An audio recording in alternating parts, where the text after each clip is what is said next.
Oke, assalamualaikum warahmatullahi wabarakatuh guys. Jumpa lagi dengan Mr. Kresek teman-teman ya. Ini sedang melakukan pengoplosan obat.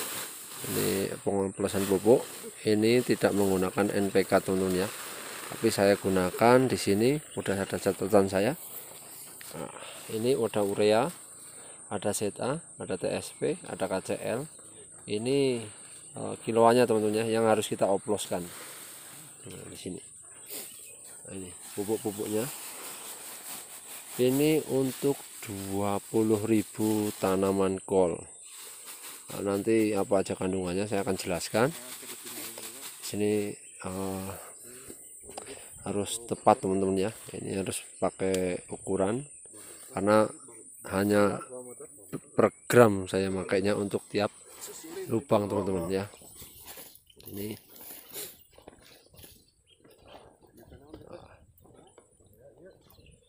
Ini kotoran hewannya teman-teman ya, kotoran hewan udah masuk. Kalau minggu kemarin saya videokan itu yang masuk cuman ZA, dan sekarang yang saya masukkan semuanya pupuk yang saya gunakan. Ini beda tempat teman-teman ya, menggunakan 2 tahap penanaman saya. Nah, nanti bisa diikutin silahkan buat teman-teman petani kol. Jadi yang lahan pertama menggunakan ZA, kompos dan E4, kemudian ditambahkan furadan. Dan yang di 20.000 calon tanaman kol ini saya akan gunakan pupuk kandang, E4, urea, ZA, TSP dan KCL untuk jadikan satu. Nanti akan saya biarkan selama 20 hari kalau enggak 15 hari teman-teman ya. Kenapa saya menggunakan sistem ini? Yang pertama saya melihat tanah. Tanah teman-teman ya. Nih tanahnya ambiar. Ini tanahnya memang lembut. pH-nya udah cukup, cuman nutrisi di tanah ini enggak ada teman-teman ya, nutrisinya kurang, makanya saya langsung melakukan cara pemupukan seperti ini. Beda dengan yang di 8 patok atau 10.000 tanaman kol yang lahan satunya ya teman-teman ya. Oke, simak terus perjalanan Mr. Kresek. Ini proses pengadukannya teman-teman ya. Kalau sudah masuk semua tinggal diaduk. Ini saya tambahkan sekalian puradannya udah masuk juga teman-teman ya. Ini dia puradannya udah masuk sekalian di sini. Kita aduk jadi satu di sini.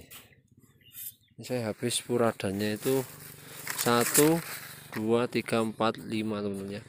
5 puradan di sini.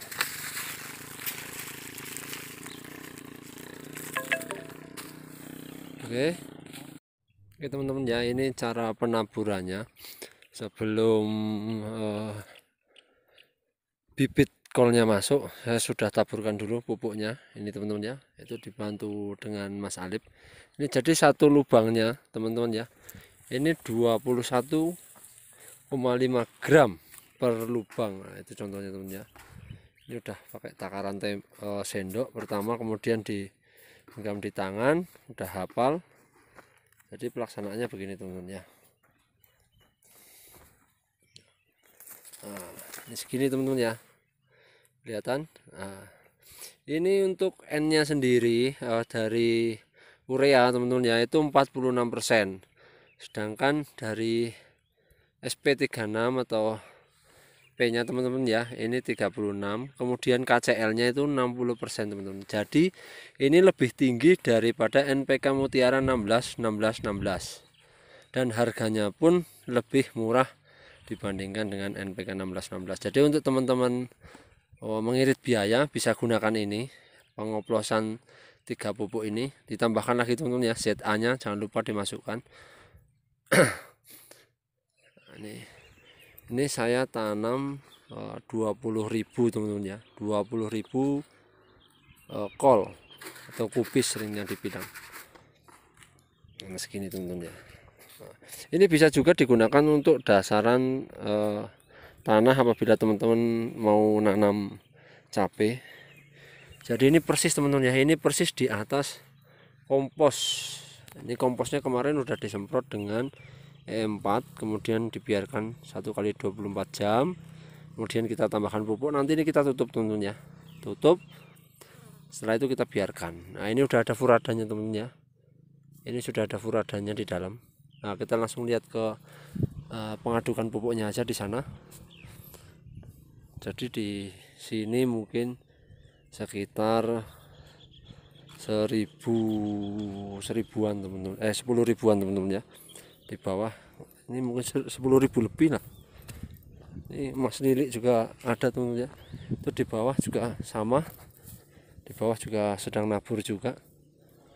Sekarang saya pakai 5 pekerja teman-teman ya buat menaburkan.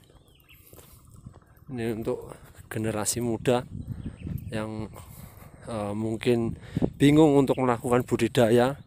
Saya selalu bikinkan video-video atau konten saya ini yang maju agar anak-anak generasi muda itu mau bertani teman-teman ya. Nah, ini itu pupuknya di sana. Ini lubangnya sudah jelas. Udah berapa hari ini nggak hujan teman-teman. Tadi pagi aja cuman gerimis. Nah ini dia. Oh ini dia. Nih teman-teman ya. Ini N-nya ada, P-nya ada, ZA-nya ada, K-nya ada. Ini ditambahkan puradan teman-teman ya. Nah, ini ada biru-birunya ini. Warna biru ini puradan teman-teman ya. Jadi kalau yang di 10.000 tanaman kol yang di bawah, saya kan punya 2 lahan teman-teman ya. Itu yang saya masukkan adalah ZA dulu sama puradan. Kenapa nggak sama seperti ini? Karena tanahnya teman-teman ya, saya lihat tekstur tanahnya. Kalau ini tanahnya kering. Sedangkan yang di 8 patok itu tanahnya lembab, basah. Makanya saya gunakan pupuk ini dulu, baru yang di bawah susulannya pakai yang ini teman-teman ya. Untuk takaran-takarannya itu sudah kemarin saya sebutkan. ZA-nya 4,5, kemudian ureanya, kalau urea di sini teman-teman ya, ureanya ini pakai 32 kilo untuk 20.000 tanaman kol. Oke teman-teman ya, ini masih lanjut di sini teman-teman. Karena cuacanya ekstrim, kadang hujan, kadang enggak. Di sini saya bikin tempat berteduh, kalau dibilang di sini saung teman-teman ya. Tapi sekalian buat tampungan air. Lumayan geng, tinggi nih. Jadi begini teman-teman ya. Nah, ini gubuknya. Gubuknya seperti ini. Tapi belakangnya dikasih talang. Nah, jadi begini teman-teman. Nah, nanti kalau ada hujan dia turun langsung ke bawah. Ini saya gunakan untuk penyemprotan teman-teman ya. Penyemprotan. Di sana pun masih banyak lahannya sampai ke bawah. Ini 20.000 pohon kol kalau hitungan saya teman-teman ya. Satu patok itu saya bikin, satu patok kalau di sini 20 kali 20 teman-teman ya. Itu saya bikin 1.100 lah kisarannya. Karena nggak mungkin juga saya ngitung satu-satu, udah terlalu banyak. Pokoknya totalnya teman-teman ya, di 13 patok ini kisaran 20 bibit pohon, tanaman kubis maksudnya. Kemudian yang di 8 patok itu sekitaran 10.000 itu kasarnya teman-teman ya. Maksudnya saya hitungan itu hitungan kasar karena nanti ada tambal sulam teman-teman ya. Nggak semuanya yang kita tanam pasti hidup, pasti juga ada kendala yang mati atau yang gimana. Nah itu saya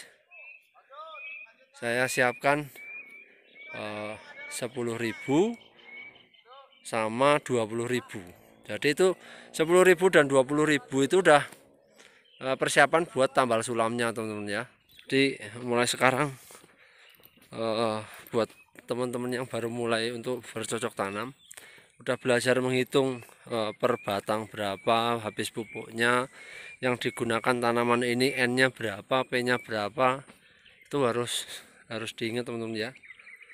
Ini pun saya kalau saya bikinkan per lubang ini teman ya. Ini per lubang saya bikinkan istimewa. Itu satu batangnya habisnya Rp1.200. Itu kalau saya bikinkan istimewa.